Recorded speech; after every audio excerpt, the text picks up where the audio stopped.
अभी हम ग्राम पंचायत कार्यालय अकबरपुर बैंक में हैं। हमारे साथ मुखिया विशंबर पासवान जी मौजूद है। कल प्रखंड शिक्षा पदाधिकारी को मुखिया के द्वारा एक लिखित आवेदन दिया गया था, जिसमें रामटोल जो प्राथमिक विद्यालय है, यहाँ से विद्यालय मध्य विद्यालय में शिफ्ट कर दिया गया। उस मामले को लेकर मुखिया जी ने शिक्षा पदाधिकारी को आवेदन दिए थे। हालांकि वहां के जो स्थानीय लोग हैं, उन्होंने भी अनुमंडल पदाधिकारी को आवेदन दिया है, लिखित में शिकायत की है कि हमारा विद्यालय जो है वो मार्जिन की जगह खुद का विद्यालय निर्माण हो, अपना भूमि हो, उसके लिए भूमि जिले का जो चयन किया जाए और एनओसी जो है वो अंचल अधिकारी की ओर से दिया जाए। इस बात को लेकर मुखिया जी से बातचीत करें। मुखिया जी, कल आपने शिक्षा पदाधिकारी को एक लिखित आवेदन दिए। इस आवेदन में आपने कहा है कि इस खाता और खेसरा नंबर भी लिख के दी कि ये जमीन है जो सरकारी जमीन है, इस पर जो है विद्यालय का निर्माण हो, जैसा कि प्राथमिक विद्यालय रामटोल का जो मुद्दा है, क्योंकि वो चर्चा का विषय इसलिए बन गया क्योंकि वहां महादलित की बस्ती है। महादलित के जो 100-150 परिवार है, उसके बीच जो लगभग 70-80 बच्चे जो नामांकित है उस विद्यालय में, वो विद्यालय के बच्चे अब वहां मध्य विद्यालय तक नहीं जा पा रहे क्योंकि वो दूर पड़ता था।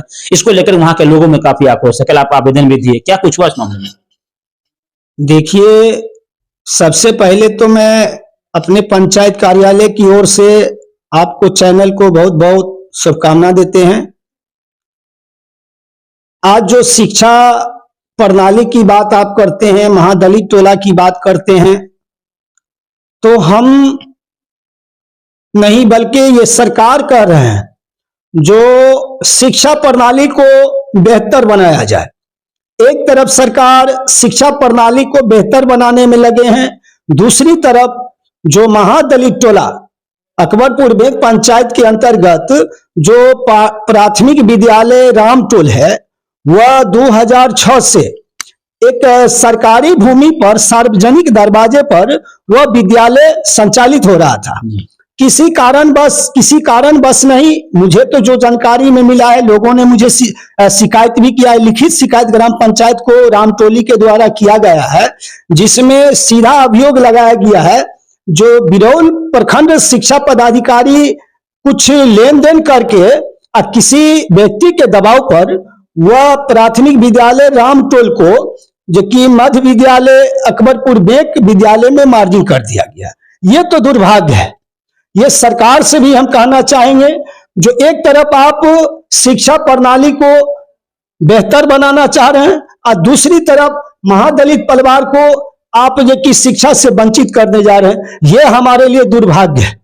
ये बिहार के लिए दुर्भाग्य है, हमारे पंचायत के लिए दुर्भाग्य है। अच्छा मुखिया जी, ग्राम पंचायत में ऐसा कोई भूमि है जहां पर प्राथमिक विद्यालय रामटोल बन सके, उसके लिए आप जगह देखे हो?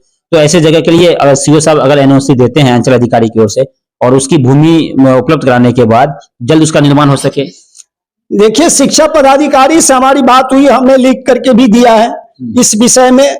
उसके बाद हमने यहाँ के अनुमंडल पदाधिकारी, शिक्षा पदाधिकारी, जिला समाहर्ता पदाधिकारी, उसके बाद जिला शिक्षा पदाधिकारी, शिक्षा मंत्री, तमाम लोगों को बाय पोस्ट हमने आवेदन दिया है। अपनी लेटर पैड के ग्राम पंचायत कार्यालय के लेटर पैड के जरिए हमने इस बात से अवगत कराया भी है।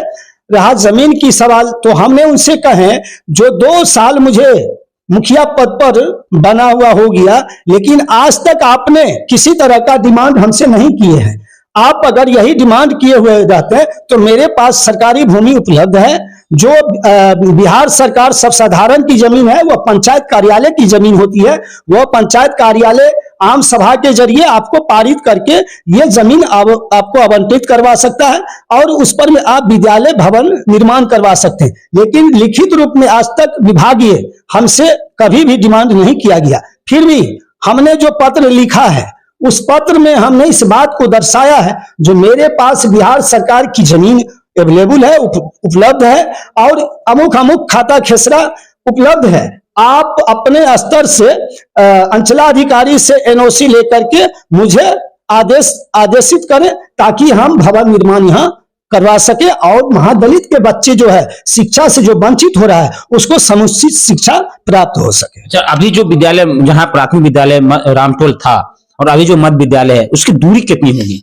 देखिए, वो काफी दूरी में है और खास करके महादलित टोला में जो प्राथमिक विद्यालय चल रहा था, तो उस जगह से काफी दूरी है और उस लायक भी बच्चा नहीं है जो उस विद्यालय तक जा सके। तो जब उस लायक बच्चे नहीं है जाने लायक, तो निश्चित तौर से हम समझ रहे हैं जो हमारे जो महादलित टोले का जो बच्चे हैं, वह निश्चित तौर से शिक्षा से वंचित रहेंगे। और उसको शिक्षा जो प्रणाली की जो बात हो रहा है, सरकार ने जो शिक्षा प्रणाली पर, या अभी आज मुझे एक लेटर मिला है जिसमें के पाठक जी को तो एक तो शिक्षा प्रणाली के जितने मजबूती करने में लगे हैं, उनको हम अपने ग्राम पंचायत की ओर से बहुत बहुत शुभकामनाएं देते हैं।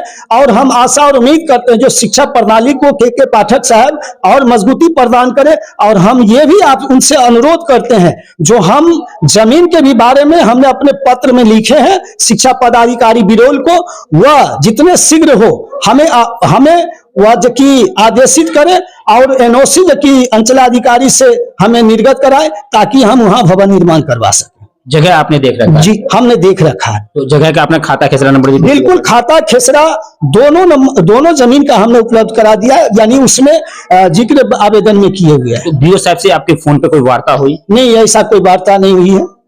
सामने से मिले भी नहीं? जी नहीं, सिर्फ लिखित में आवेदन? लिखित में हम भेजे हैं।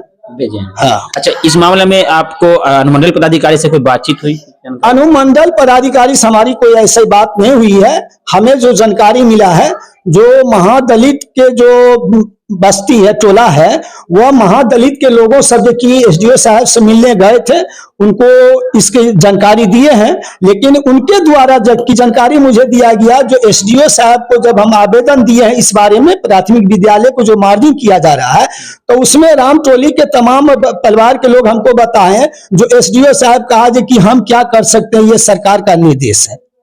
तो आप समझ लीजिए, एक हमारे वरीय पदाधिकारी अनुमंडल पदाधिकारी हैं, उनके अंदर में हर चीज है, हर विभाग है, हर विभाग का वो मालिक है, 6 प्रखंडों की मालिक है।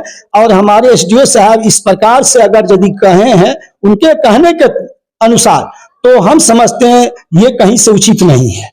तो आगे क्या कुछ होने वाला है मुखिया जी? क्योंकि वहाँ के जो महिलाएं हैं, जो बच्चे हैं, जो बुजुर्ग हैं, वो सब लोग आंदोलन को तैयार है कि अगर हमारा विद्यालय नहीं बना तो हम आगे आंदोलन करेंगे, ऐसा उन लोगों का कहना है। भारी आक्रोश है उन लोगों में, भारी नाराजगी है। देखिए, ये फंडामेंटल राइट है, सबों की अधिकार है, सभी पूरे भारतवासी स्वतंत्र हैं अपने मौलिक अधिकार को आवाज उठाने के लिए, वो स्वतंत्र है, उठा सकते हैं। इसमें हम बहुत कुछ नहीं कर सकते। अगर वो आंदोलन करना चाहते हैं तो अपनी उनकी हक की लड़ाई है, शिक्षा की लड़ाई है, उनकी बच्चे की भविष्य की सवाल है, तो वो कर सकते हैं। इसके लिए वो स्वतंत्र बात है। सरकार बार बार कहती है, चाहे वो टोला शिक्षक के माध्यम से हो या तालीमी मरकज के माध्यम से, सभी बच्चों को उनके घर से बुला कर शिक्षक लाएंगे और विद्यालय में बैठाएंगे, पढ़ाएंगे। लेकिन जब टोला विद्यालय ही नहीं होगा तो टोला शिक्षक कहां से होगा? बिल्कुल कहना आपकी सही है।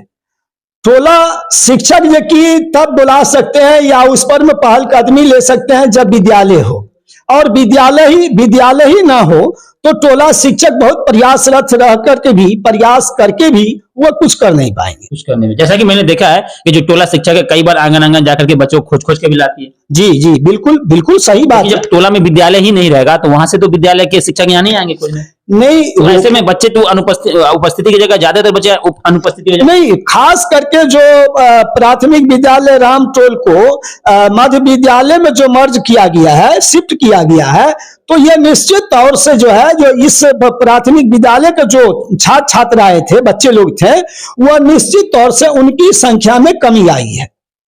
वहां पहुंच नहीं पा रहा। चलिए, हमारे साथ ग्राम पंचायत के मुखिया बिशंबर पासवान थे अकबरपुर बैंक से, और हमने जानकारी लिया कि मुखिया जी ने कल प्रखंड शिक्षा पदाधिकारी को एक लिखित आवेदन दिए थे, जिसमें उन्होंने साफ ये कह दिए थे कि हमारा और ये खेसरा है। इस तरह से 2 खाता खेसरा, इन 2 जगह का लिखित में आवेदन दिया, दोनों जगह में जो अच्छा चयन हो उसको चयन करके और अंचल अधिकारी से एनओसी दिला के इस पर भवन निर्माण किया जाए, ताकि उस विद्यालय का अपना भवन हो। हालांकि वो विद्यालय अभी मध्य विद्यालय में शिफ्ट कर दिया गया है। तो जब मध्य विद्यालय में शिफ्ट कर गया तो हम मध्य विद्यालय भी जाएंगे और वहां जाकर ये पता करेंगे कि प्राथमिक विद्यालय में जिस समय वहां विद्यालय चल रहा था रामटोल में, तब विद्यालय में बच्चों की उपस्थिति कितना होता था और कितने बच्चे उसमें नामांकित थे, और अब वहां मार्जिंग करने के बाद वहां कितने बच्चे पहुंच रहे हैं इस रामटोल से। ये जानकारी लेने के लिए हम मध्य विद्यालय जाएंगे, वहां के प्रधानाचार्य से मिलेंगे और वहां जो शिक्षक पहले पढ़ाते थे उनसे भी बात करेंगे, और कितने बच्चे वहां पहुंचे हैं उसकी संख्या भी आपको बताएंगे।